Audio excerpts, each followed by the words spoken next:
add up to all that. We're already expanding rivers, but like you could expect the Claw to be a really hard target to catch, given the nature of the lineup that Aurora has too so far. Yeah. The Franco ban really was something commendable coming in, so that's gonna be the challenge, I guess. How can they not allow this to scale out of hand? Because it's something they have to address themselves with the 1-1, but you don't get to see a 1-1 that often, so this is something at least giving them an advantage, I feel. There's also that factor of the M6 performance from Super Prince when they picked up the Valentina versus the Fredrin. And instead of copying any other skill, you copied the Fredrin taunt. The Fredrin taunt with the flicker. Hey man, leave it up to Super Prince. He'll make the call, he'll make the move. For sure. Ladies and gentlemen, let's jump into our international rivalry match here. It's AURORA versus ONIC. We already showed you the scenarios to get to the playoff spots locked in as early as now. We'll see which team gets that underway. Jumping into Land of Dawn, let's take a look at the emblems real quick. Very standard. Blue yourself together though for Dominic for more chances to go for Inspire. Yeah, that's a Master Assassin from Kelra too though, so the laning is going to be pretty interesting. Also picking up the sprint, so that just makes him a much harder target to catch. Not to mention there's a Lancelot too in Onyx lineup, so things can get pretty out of hand if Aurora doesn't get to set it right. Demon Knight winning the Red Field battle for that Lethal Wanderer. Oh, this is a debut pick for the Valentina. What? Two-man knockup. Fortunately, there was the Revitalize, but that's an aggressive start for ONIC. I didn't realize this was debut pick for Super Prince's Valentina. Yeah. We know him with the Valentina for quite too long, so we're not that surprised. But Valentina has not been an option for Aurora, whereas this Kimi, this is one of the strongest heroes for UA when it comes to his overall impact. And just looking at my notes here, I think he's played it so many times already. Yeah, looking in this though for ONIC too. Again, when we were coming into this match, it was really just highlighting how Aurora's early game has been so strong, so dominant. And I feel like with this lineup that ONIC has, they are capable of fighting them into that first 5 minutes. You know, with these kind of picks and everything else, into this first turtle even, you can already see some of these rotations getting ready. Look at the pressure too in the gold lane. That's going to be a definite fight where they join in, because they could join if they want to. Again, utilizing the expanding rivers, the map that we're on here. You can see Kelra and just Dominic going at it back to back. Kelra's got a sprint, so if he wants to make his way here, he can. He doesn't have to though, but the teams will go ahead and get set up. You got quite a few level 4s. Yeah. Light's waiting for his. He's got the pathway now. Almost everyone got their level 4 already. Oh, Kirk dodges the traction pulse, and now they're gonna take on Edward. There's the taunt as well, and they might be able to do it. But on the other side of the map as well, first blood is actually gonna be Edward. Kelra joining in with the blazing duet early on, but Demon Kite actually secures the objective for his team. The fight is still on, and Light might be the trade. It's a 3 for none in favor of ONIC. The 3 for none. Turtle went to Aurora, but man, that's what we expected from Kelra. That's what we expected from ONIC Philippines as well. This time, knowing that they have hero advantage when it comes to overall damage. If it's a head-on collision, if they do dodge some of the initiations coming out from Aurora, it won't be good. So the hero turn coming out from ONIC. Kirk dodging the traction pulse. Super Prince outplaying Edward, copying the Lapu-Lapu, providing so much damage, and actually winning the tempo battle by forcing Edward to flicker, and then he follows up with a flicker of his own. Eventually, the turtle went to Aurora, but ONIC won the team fight. And imagine the way ONIC started their rotations too. It was really heavy focusing on Kirk. They really wanted to let Kirk out of that lane, help him, and the early level 4s that came in just at the perfect time helped him so much in that fight that we saw. So the way that they did not allow for Edward to do Edward things, I feel like played such a huge role in how that team fight turned out. And that's where that Valentina came in handy, like Wolf was talking about. And this might be one of those instances, I know we're a minute away from it, that mark, but this is one of those games where Aurora doesn't have that 5-minute kind of early game lead that we spoke about leading into this match, because right now it's ONIC with a minor lead, almost that 1,000 mark.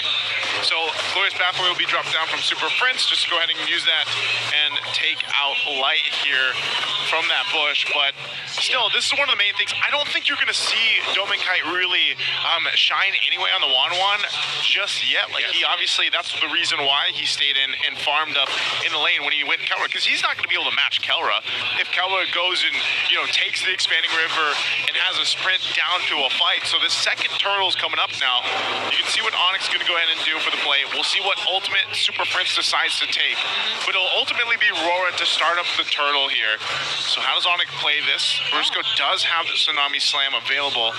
Right now, half health on the turtle, though. Okay, Traction Pulse already committed. Yue just trying to target Brusco, but then King Kong goes in. It's actually Edward who gets the last hit on the objective, though. And it seems like Aurora have finally found a way to deal with the team fights. Demon Kite finds the kill onto Kirk, and Edward doesn't land the land shaker. King Kong dodges it, and Super Prince is trying to run away. But this will mean that they'll have to let go of the purple, and they kill from Kelra towards Dominkite. Oh my god, that was definitely a mistake from Dominkite to contest against Kelra, especially with the Blazing Duet. But by oh my, a massive win for Aurora. They have regained the lead, and so far, they will not again lose the early game. With just that second turtle fight, they won the retreat battle, they won the turtle battle, they got the purple buff away from King Kong, and they also took the Crammer. They have taken away so much in just a little amount of time, just because ONIC was taken out so early. Wolf, they did it in under a minute, because I was like, I know we're still a minute away from the 5-minute mark, and then they made it happen. They made it happen.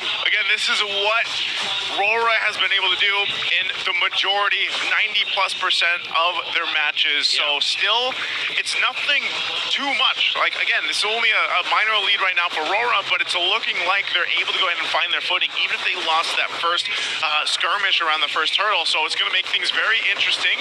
Traction Pulse, no follow through though. They will be able to pump out a little bit of damage, but that's something that ONIC's going to be careful of. Yeah, I really like how proactive Yue is playing the Kimmy in this game. Even though we do see Light on the high loss, not necessarily a setup kind of hero, but I feel like they're able to compensate for it just because of all the Traction Pulses that are being thrown out at such great timings from Yue. I feel like that was the fight, that was what started the fight earlier too. Yeah, for sure. It was the pokes and the force battle spells. But this is very commendable coming from Demon Cat. He skipped his own green camps just to take over some of ONIC's, which kind of means that King Kong has to, you know, find some scraps here. Actually forced to use the Phantom Execution already. This is not a fight that you want to fight into ONIC. Yeah, you might want to just give up this turtle unless they can make a better position for this. I don't think they're going to be able to, so it looks like ONIC will just make that call, give up the third turtle. That's going to be 3 for 3 turtles now for Aurora here. Forced resources. That is what Aurora is doing. When I say forced resources, they are just forcing ONIC Philippines to commit some of their spells that are important in the team fights, like the Phantom Execution. You can see Brusco with the Flicker for quite some time. And even the initiations, the Flicker coming out from Kirk, these are very important spells to have and tools to have in team fights. And there you go, another setup, but Light might get bursted down here, gets terrified for a moment, but with the Glorious Pathway is just able to walk away. Just like that. I mean, he's a Tylus, so... Look at King Kong, though. Yeah. What does King Kong want to do? He's in that side of the jungle, but he's going to get spotted out, though. He got it. Yeah, I got it. That's how fast the Lancelot can work with. So, with all due fairness for ONIC, they have forced Revitalize as well as the Glorious Pathway with little to no resources committed. So, actually, that's a minor win for ONIC Philippines, especially because they're giving a lot of EXP and a farm for King Kong. You know, it's just a snap. He's actually leading when it comes to the EXP. Yeah, this is one of the things you have to look at, too. Like, yes, objectively for turtles... Oh, but a taunt, though. Hold on. Brusco. Brusco always getting targeted here. Gets to use the Tsunami Slam, but doesn't even even land. Super Prince. He gets bursted down just like that. Super Prince with the energy eruption. They're trying to deny that purple buff once more, but fortunately King Kong will get it. Yeah, King Kong got it. What I was going to say though is like, again, you're looking at this, the pressure that Aurora is able to put, but this is still technically a pretty even game. Both teams only have the one turret.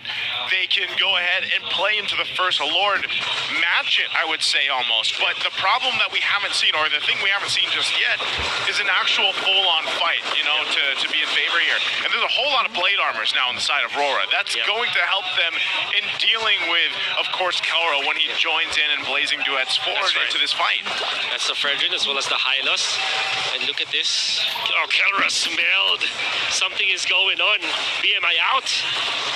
He knows, but this Lord is going to be started up. They will take it slowly, though. King Kong's grabbing his orange. He should be able to make it in time, too. Onyx will be giving that, Onyx giving that information. So the expanding rivers, dude. Yeah, this is they move so quickly. Now they're here. Okay, they're here. Still fighting for it. Again, it's so close at this point that both teams really have to approach this the right way. They have the battle spells available, too. There it is. Drop down. Oh, but they get knocked up. Multiple knockups coming in, but it seems like Onyx is the more successful team, at least for now. Kirk actually gets the Lord. Blazing Duet coming in from Kelra. Kirk might be the sacrifice this time. In exchange of life, Kelra actually picking up a double kill. And the Lord, it just went into Onyx's hands. Oh, quite a little bit lucky for Onyx to get that one, but they did start so well. However, Aurora is just thinking so far ahead with a glorious pathway commitment. Oh, what an outplay! Landshaker didn't land on anyone. Oh my God. That was a close call. Kelra is already able to shred down Edward. Exactly. Kelra went in for Yue to clean up the kill during that fight. To be fair, Aurora managed King Kong so well, but Kelra was unmanaged. Doming is safe for now. Doesn't have the ultimate. Yeah, he doesn't. Again, let's take a look at this real quick. Items. Lord's pushing up top. Aurora should be able to clear that out pretty quickly, though. Yeah. King Kong is a big threat right now, especially because he does have a lot of bypass against the blade armors. But so is Kelra.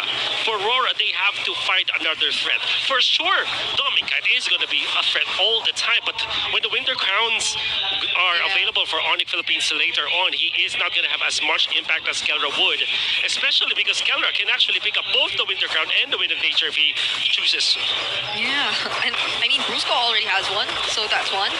If ever they do get in the stacks for the crossbow of Tang, and it's gonna be Brusco, then it won't necessarily be translated into something massive for Aurora if that were to be the case. But I feel like they're being very careful about this too, because even in that fight earlier where we saw Brusco come in, it was such a well-timed knockup on multiple members of Aurora, where some were already extending too far ahead.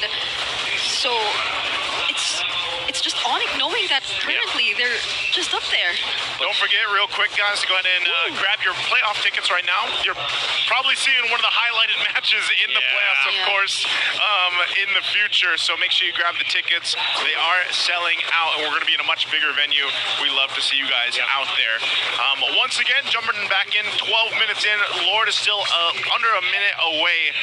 But, man, talk about this is probably, again, the closest game we've seen in a while. Not just today, but in a while. You know, this back and forth. And when you look at this, it's almost like you have to really see what Dominkite and Kelra are capable of doing, because they both have very crucial ultimates. They both are picking up the defensive items. They've got the Wind of Natures now, too. And the timing on those ultimates, that initial burst of damage from both these gold laners is going to be so important for these fights. Oh, wow. What? Oh my God, that's the Trinity with the Wind of Nature now available for Kelra, packing up a punch, especially because he went for a very offensive Common Emblem setup where he went for the Master Assassin, which, you know, with all the penetration that he needs in these stages of the game. Demon Kite is almost level 15. Well, he's not actually. He's actually far from level 15, whereas King Kong is level 14. Expanding Rivers. Oh, what are they going to do? Are they going to press this? It's half health of the Lord. Super Prince is holding on to the Fredrin ultimate. The energy eruption is going to be used to take some damage. Edward. Light actually looking for Kirk instead, and they pick the fight instead of the objective, but the Blazing Duet is dealing too much damage, but so is the crossbow of Tag. Yue actually picks the kill on a Brusco, and now they're going after the members of ONIC one by one. Abracers